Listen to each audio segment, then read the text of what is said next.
اعوذ باللہ من الشیطان الرجیم، بسم اللہ الرحمن الرحیم۔ پرانے وقتوں کی بات ہے کہ یمن میں طے نامی ایک قبیلہ آباد تھا۔ اس قبیلے کا سردار کا نام حاتم طائی تھا۔ حاتم طائی اپنی سخاوت اور خدمت خلق کی وجہ سے مشہور تھا۔ اس کی سخاوت کے چرچے دور دور تک پھیلے ہوئے تھے۔ اس زمانے میں عرب کا حکمران نوفل تھا۔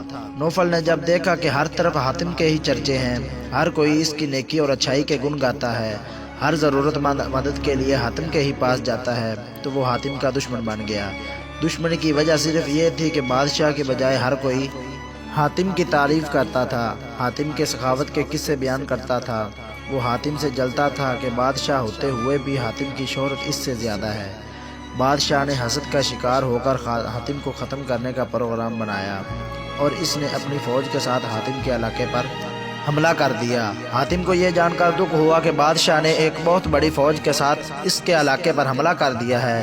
حاتم نے یہ سوچ کر کہ اس کی وجہ سے خون خرابہ ہوگا، بے گناہ لوگ مارے جائیں گے، اس نے اپنا شہر چھوڑنے کا فیصلہ کیا۔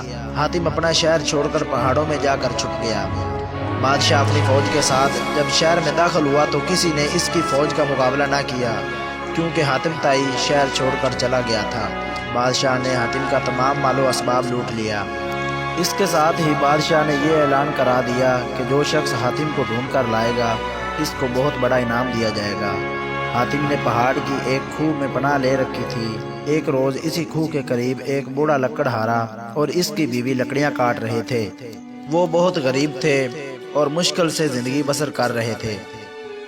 روز روز کی محنت و مشقت سے تنگ آئی ہوئی لکڑہارے کی بیوی حسرت سے بولی، کاش حاتم طائی ہمارے ہاتھ لگ جاتا تو ہم اسے بادشاہ کے حوالے کر کے انعام پا لیتے اور ہمیں روز روز کی اس مصیبت سے نجات مل جاتی۔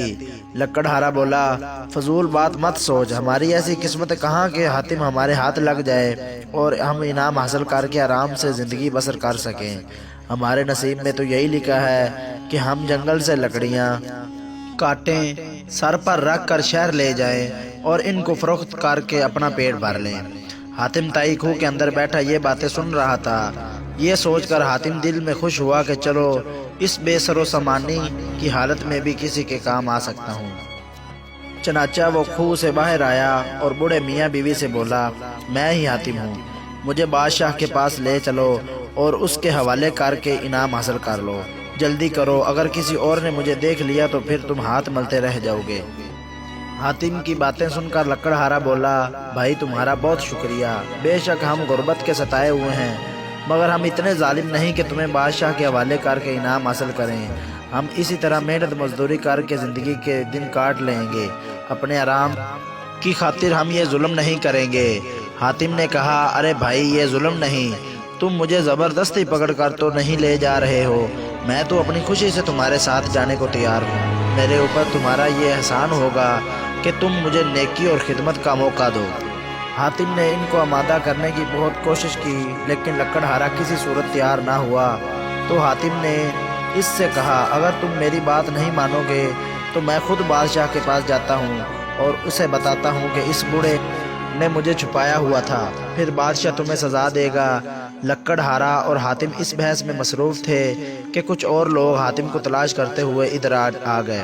انہوں نے حاتم کو پہچان لیا اور اسے پکڑ کر بادشاہ کے پاس لے گئے۔ بوڑھا اور اس کی بیوی بھی ان لوگوں کے پیچھے چل پڑے۔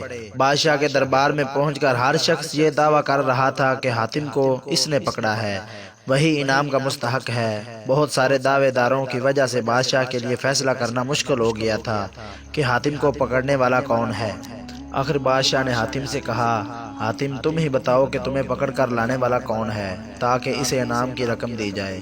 حاتم بولا، حضور والا، سچ تو یہ ہے کہ مجھے پکڑنے والا بوڑھا لکڑہارا ہے جو چپ چاپ پیچھے کھڑا یہ تماشا دیکھ رہا ہے، باقی لوگ انعام کے لالچ میں جھوٹ بول رہے ہیں۔ لکڑہارا بولا، حضور والا، سچ تو یہ ہے کہ میں نے بھی حاتم کو نہیں پکڑا بلکہ یہ خود آیا ہے۔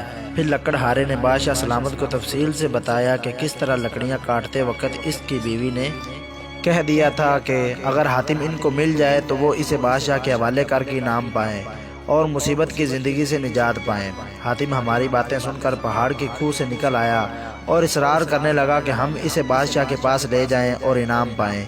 ہم جب حاتم کو کسی طرح بھی لانے پر تیار نہ ہوئے تو وہ خود ہی آپ کے پاس آنے کے لیے چل پڑا۔ دوسرے لوگ تو ویسے ہی چل پڑے تھے، اب یہ سب انعام کی خاطر جھوٹ بول رہے ہیں۔ بادشاہ کو جب حقیقت معلوم ہوئی تو اس نے حاتم سے کہا، حاتم میں تمہاری شہرت سے تمہارا دشمن بن گیا تھا، مجھے اپنے کیے کا افسوس ہے۔ تم واقعی عظیم انسان ہو جو ہر حال میں دوسروں کی مدد اور خدمت کے لیے تیار رہتے ہو، میں تم سے اپنے کیے کی معافی مانگتا ہوں۔ دوستو، آپ اس کہانی سے کچھ بھی نتیجہ حاصل کر سکتے ہیں، لیکن میرے خیال میں یہ ہے کہ انسان کو اپنے اخلاق اور کردار میں ایسی خوبیاں پیدا کرنا چاہیے کہ دشمن بھی تعریف کیے بغیر نہ رہ سکے۔ مزید اس طرح کی اچھی ویڈیوز دیکھنے کے لیے ہمارے چینل کو سبسکرائب کریں، ویڈیو کو شیئر اور لائک ضرور کریں، اور ساتھ میں اپنی رائے کا اظہار کریں کومنٹس کے ذریعے۔ اللہ تعالیٰ آپ کو سلامت رکھے۔ شکریہ۔ جزاکم اللہ خیر و احسن الجزاء۔